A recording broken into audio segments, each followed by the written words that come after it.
మన పిల్లల భవిష్యత్తు కోసం వారికి బంగారు బాట వేయాలంటే సరైన స్థలం ఎంచుకోవాలి. మీ పెట్టుబడికి నమ్మకమైన వేదిక శ్రీవాసవి ప్రాజెక్ట్స్.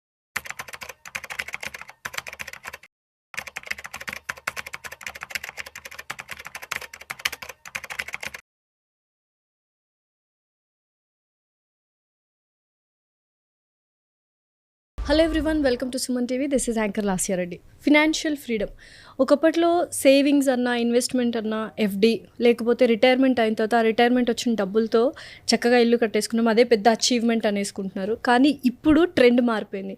30 బిలోనే ఇల్లు కొనేస్తున్నారు అండ్ 40 ఇయర్స్కి ఎర్లీ రిటైర్మెంట్ అంటున్నారు. ఇంత డిఫరెన్స్ ఎలా వచ్చింది అంటే only through financial management. But ఇందులో కూడా చాలామంది యంగ్స్టర్స్ తప్పులు చేస్తున్నారు. ఎస్పెషల్లీ మిడిల్ క్లాస్ వాళ్ళు ఎలాంటి తప్పులు చేస్తున్నారు అండ్ ఫినాన్స్ మనం ఎలా మేనేజ్ చేసుకుంటే we will become rich and wealthy అనేది చాలా క్లియర్గా ఈ పాడ్కాస్ట్లో ఎక్స్ప్లెయిన్ చేయడానికి వచ్చారు రేవంత్ చెల్లమల గారు, వెల్త్ మేనేజర్. నమస్కారం రేవంత్ గారు. నమస్తే అండి. ఆఫ్టర్ లాంగ్ టైం ఎలా ఉన్నారు? All good, thank you. All good. Sir, you being a financial manager and wealth manager, financial advisor, బోల్డ్ అంత నాలెడ్జ్, అంటే చాలామంది క్లయింట్స్ చూస్తుంటారు. మీ 20sలో మీరు చేసిన ఫినాన్షియల్ మిస్టేక్ ఏంటి, అది రిపీట్ చేయకుండా ఉండడానికి 20s వాళ్ళకి ఇచ్చే అడ్వైజ్ ఏంటి? ఇంత గట్టిగా ఇల్లు వద్దు వద్దు అంటున్నానంటే ఆ తప్పు నేను చేయకుండా అని చెప్పను. సో మీరు ఇల్లు కొన్నారు 20sలో, అది biggest mistake. Independent house Katta at the age of 28. అది కూడా లోన్ లేకుండా మొత్తం డబ్బులు డిప్లాయ్ చేసి మరీ కట్టా. సో క్యాష్ అంతా బ్లాక్ అయిపోయింది. సరే, ఇప్పుడు కరెక్ట్ అనిపిస్తుంది, ఎందుకంటే ఇప్పుడు స్టేబుల్గా ఉన్నాం కాబట్టి నొప్పి అనిపించదు. కానీ అసలు మీరు ఇండిపెండెంట్ హౌస్కే అలా అంటున్నారు, వితౌట్ ఎనీ ఈఎంఐస్, అదే మిస్టేక్ అంటున్నారు. మేము ఫ్లాట్లు కొనేస్తున్నాము, గేటెడ్ కమ్యూనిటీలో కొనేస్తున్నాము, ఇంత ఈఎంఐలు పెట్టుకుంటున్నాము. అంటే డిఫరెన్స్ ఏంటి అని అంటే, క్యాష్ అసెట్స్ ఉంటే అది మన ఎదుగుదలకి చాలా ప్రోత్సాహాన్ని ఇస్తుంది. నేను ఆ టైంలో ఒక 80 లక్షలు 70 లక్షలు అనుకోండి, ఆ డబ్బులు తీసుకొని వెళ్ళి నేను 2019 ఆ టైంలో పెట్టాను. నేను మ్యూచువల్ ఫండ్స్లో పెట్టుంటుంటే ఆ బేస్ కేస్ సినారియోలో 180 అప్రాక్సిమేట్గా 3.5 crores అయి ఉండేది. కానీ నా ఇంటి విలువ డిప్రిషియేటేగా. అంతే, ఇండిపెండెంట్ హౌస్ కూడా భూమి పెరుగుద్దేమో కానీ కన్స్ట్రక్షన్ అయితే తగ్గుతుంది కదా. నాకు అక్కడ 3.5 కోట్లు అయి ఉండేది. ఎంత ఎంగేజ్లో ఎంత లూజ్ అయిపోయాను. Correct, that was the point. See అక్కడ ఇంకేమవుతుంది, మనకి అంతంత డబ్బుని పంప్ చేసేటప్పుడు క్యాష్ క్రంచ్ కూడా క్రియేట్ అవుతుంది. మెంటల్గా స్ట్రెస్లోకి వెళ్తాం, will go through lot many things. See ఇవన్నీ అవాయిడ్ చేసుకొని లైఫ్ సాఫీగా వెళ్ళాలి అని అంటే ఫస్ట్ క్యాష్ రిచ్ అసెట్స్ మన దగ్గర ఉండాలి. ఇప్పుడు ఒక 5 కోట్లు నాకు మ్యూచువల్ ఫండ్స్లో ఉన్నాయి అనుకోండి, అసలు దేనికి భయపడాలి? నేను ఏం చేయకుండా ఇంట్లో ఖాళీ కూర్చున్నా నెలకు 2.5 లక్షలు రిడీమ్షన్ చేసుకోగలుగుతా.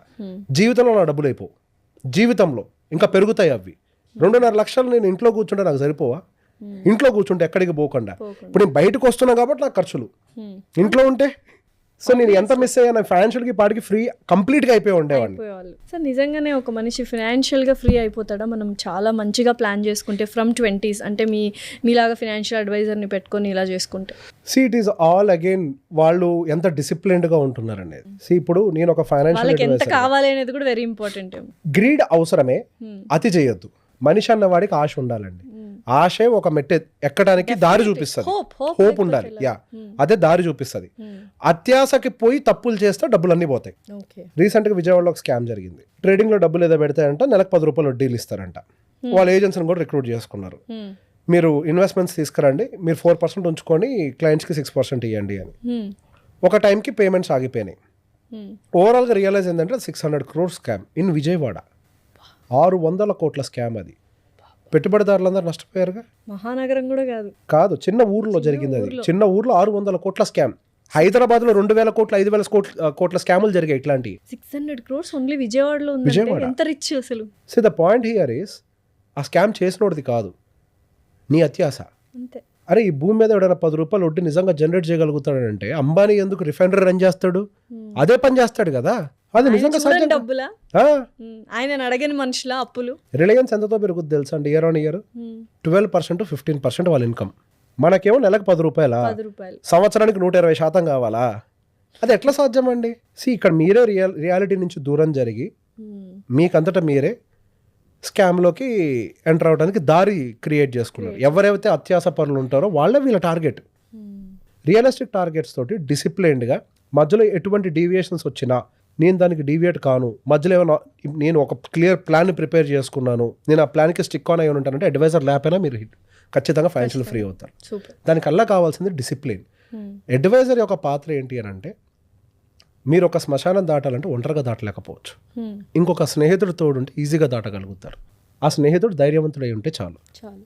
అంతే అంటే ఆ డొమైన్ లో ఎక్స్పర్ట్ అయి ఉంటే చాలు. సింపుల్. ఆ డొమైన్ ఎక్స్పర్ట్ మీకు తోడుగా ఉంటే యూ విల్ ట్రావెల్. సో అయితే ఇప్పుడు ఒక మేజర్ అంటే ఒక మిత్ అనుకోవచ్చు, ఒక ఫినాన్షియల్ డిసిప్లిన్ అనేది అన్లర్న్ ఇప్పటికిప్పుడు చెయ్యాలి, అది అసలు ఎటు పనికిరాదు, బట్ అది చాలా పవర్ఫుల్ అని అందరు నమ్ముతారు. What is it? ఇల్లు కొంటాం. అన్నిటికీ ఇల్లు కొండమే. మరి అదే కదండి అంత వెల్త్ డిస్ట్రాయ్ చేసేది. అమ్మో ఇల్లు చిన్న విషయం బాబో, ఇల్లు కొనకండి. సి ఇల్లు ప్రతి ఒక్కరు కొనాలి. ఎప్పుడు కొనాలి అని తెలుసుకోవటం. ఎప్పుడు కొనాలి? లైక్ ఏ సెటిల్మెంట్ అంటే ఏంటి చెప్పండి? సెటిల్మెంట్ అంటే ఏంటి? ఈఎంఐ ఫ్రీ నాకైతే. సెటిల్మెంట్ అని అంటే మన జీవితంలో ఉండే ప్రతి ఒక్క బాధ్యత తీర్చేసుకున్న తర్వాత మనం ప్రకటించేది సెటిల్మెంట్. అప్పుడు వాళ్ళు చేసిందే కరెక్ట్. మరి అంతే కదా అప్పట్లో. ఎగ్జాక్ట్లీ. ఇప్పుడు పిల్లల బాధ్యతలు, పిల్లల చదువులు, పిల్లల పెళ్లిళ్ళు అన్ని అయిపోయిన తర్వాత ఒకటి కట్టుకునేదే ఇల్లు. ప్రశాంతంగా ఉంటుంది. అంతే. అదే టైమింగ్. రాంగ్ టైమింగ్ లో చేయడం వల్ల సఫర్ అవుతాము. అంటే మనం ఈ మధ్యలో కట్టుకొని బ్యాలెన్స్ చేయలేమా? అంటే ఇది చాలా వినడానికి చాలా విచిత్రంగా ఉంటుంది కదా. ఇప్పుడు మనం వెళ్ళి నువ్వు రిటైర్ అయ్యాకే కట్టుకో అంటే ఎవరు వింటారు? నేను వినను, మీరు వినను. నేను చెప్పా కదా. సరే, ఒక్కొక్క పిల్లవాడికి నెలకి ఒక 30,000 రూపీస్ ఎస్ఐపి. మీ రిటైర్మెంట్ కోసం అప్రాక్సిమేట్గా 15 yearsలో రిటైర్ అవుతున్నారు అని అంటే నెలకు ఒక 50,000 రూపీస్ ఎస్ఐపి. 1,00,000 రూపాయలు ఎస్ఐపి చేయంగా కూడా ఈఎంఐ కట్టగలుగుతున్నారంటే చేయండి. బేసిక్గా మన బాధ్యతలకి సరిపడా డబ్బుల్ని పక్కన పెట్టుకుంటూ కూడా మిగులుతున్నాయి. ఇంకా డబ్బులు పనేంటి? అనుభవించడమే. బాధ్యతలన్నిటికీ డబ్బులు పక్కన పెట్టుకొని వచ్చిన ప్రతి రూపాయిని ఇంటికి పెట్టుకోండి. ఏ తప్పు లేదు. సూటబిలిటీ ఫస్ట్ ఇవి, తర్వాత అది.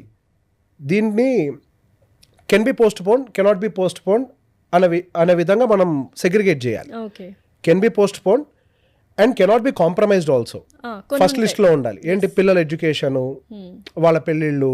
సరే, పెళ్లి విషయంలో పోస్ట్ పోన్ చేయలేము కానీ కాంప్రమైజ్ చేయొచ్చు. అదే మీ రిటైర్మెంట్ ఉంది, పోస్ట్ పోన్ చేయలేము, కాంప్రమైజ్ కాలేము. ఇల్లు విషయం ఉంది, పోస్ట్ పోన్ చేయొచ్చు, కొద్ది కాంప్రమైజ్ అవ్వచ్చు. సో ఒక లిస్ట్ రాసుకోవాలి మనమే ఆర్డర్లో, ఏమేమి పోస్ట్ పోన్ చేయలేము, ఏమేమి కాంప్రమైజ్ కాలేము. ఫస్ట్ వాటికి డబ్బులు సేవ్ చేసుకున్నాక నెక్స్ట్ ఇంటి కోసం పెట్టుకోండి. అదేంటి ఇల్లు ఖర్చులు పెరిగిపోతాయి కదా, నేను కొనే టైంకి ఇంటి రేట్లు ఆకాశాన్ని అడుగుతాయనంటే ఒక ఇటుక పెట్టని తీసుకొని వెళ్ళి మీరు బీరువాలో పెట్టుకొని 20 ఏళ్ల తర్వాత అమ్మినా కానీ ఇంటూ 4x రేట్ ఇస్తాడు దానికి. నా చిన్నప్పుడు ఇటుక రేటు 2 రూపాయలు, ఇప్పుడు 20 రూపాయలు. ఇటుక కూడా పెరిగింది రేటు. అది రేటు పెరగటం కాదు, ఇన్ఫ్లేషన్.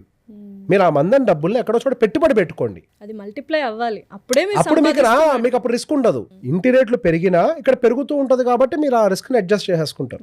ఇన్వెస్ట్మెంట్ పెట్టుకుంటే చాలు ఎక్కడో చోట.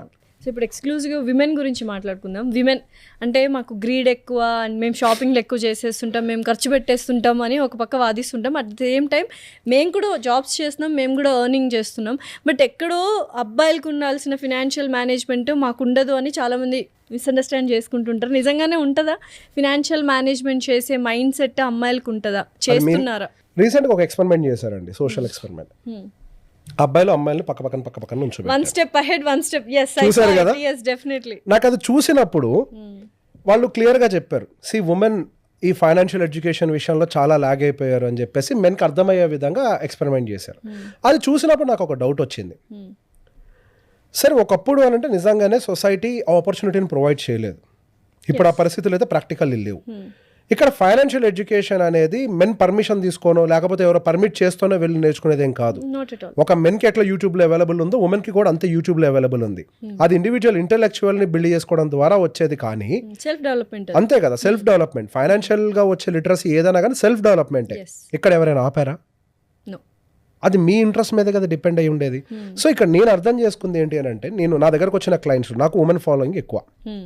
నా దగ్గరకు వచ్చే ప్రతి క్లయింట్ని వాళ్ళ వైఫ్స్ నా దగ్గర పంపిస్తారు, హస్బెండ్స్ని. యా, సో అట్లా అవేర్నెస్ ఉన్న వాళ్ళు కూడా ఉన్నారు, నేను లేరు అని అనట్లేదు. But majority of the portion awareness లేకుండా ఉన్నారు. There are portion with awareness but very small. Going for అది పెరగాలి. దానికి ఒకే ఒక లాగేం జరుగుతుంది అంటే సెల్ఫ్ ఇంట్రెస్ట్ లేకపోవటం, ఎమోషనల్గా డిపెండెంట్గా ఉంటున్నారు. ఎమోషనల్ డిపెండెన్సీ దానికి కారణం అవుతుంది.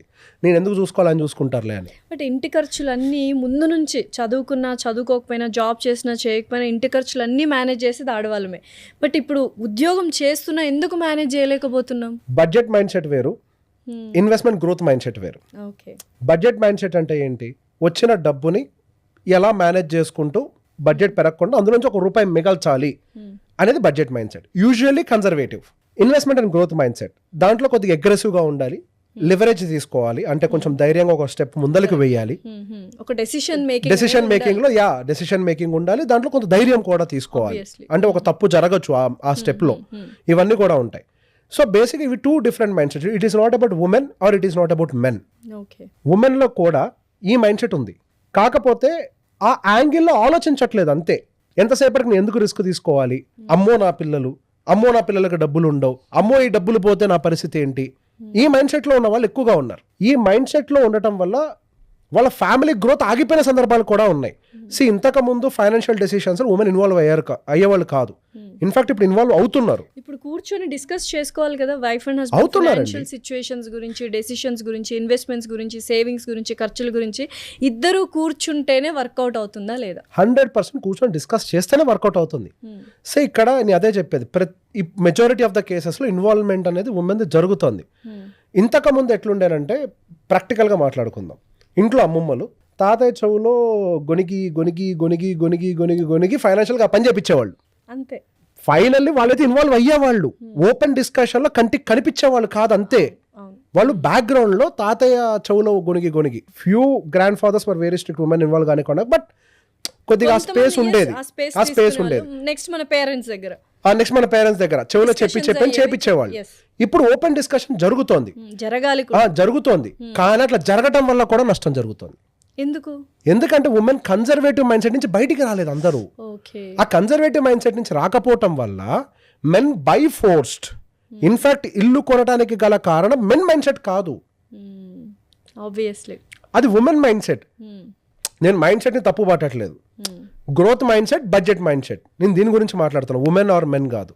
ఈవెన్ మెన్లో కూడా నాకు మ్యూచువల్ ఫండ్స్ వద్దు, ఓన్లీ ఇల్లు కొనుక్కుంటానే వాళ్ళు కూడా ఉన్నారు. అందుకే నేను మైండ్ సెట్ గురించి మాట్లాడుతున్నా. యూజువల్గా బడ్జెట్ మైండ్ సెట్ ఎక్కువ ఉమెన్లో ఉంటుంది. అక్కడ ఉమెన్ ప్రెషర్ వల్లే ఇల్లు కొనే వాళ్ళ సంఖ్య ఎక్కువ. ప్రతి ఉమెన్ గుండె మీద చేసుకుని ఆలోచించుకోమనండి.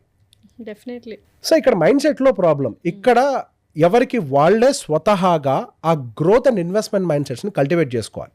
There is a research in the stock market, women యాక్టివ్గా స్టాక్ మార్కెట్ ఇన్వెస్టింగ్ లో పార్టిసిపేట్ చేస్తే మెన్ పనికిరాడు. We have that emotional balance, sir. Yes, you have that emotional balance. Men పనికిరాడు, బట్ ఆ మైండ్ సెట్ ని కల్టివేట్ చేసుకోవడంలో fail అవుతున్నారు. ఇప్పుడు లోపం సొసైటీలో లేదు, society already gave the opportunity. Exactly, you self should cultivate that kind of mind set. మీరే ఎక్కువ వీడియోలు వినాలి, తెలుసుకోవాలి. వీడియోలో విన్న ప్రతి ఒక్కటి ఇంప్లిమెంట్ చేయమని నేను చెప్పట్లేదు.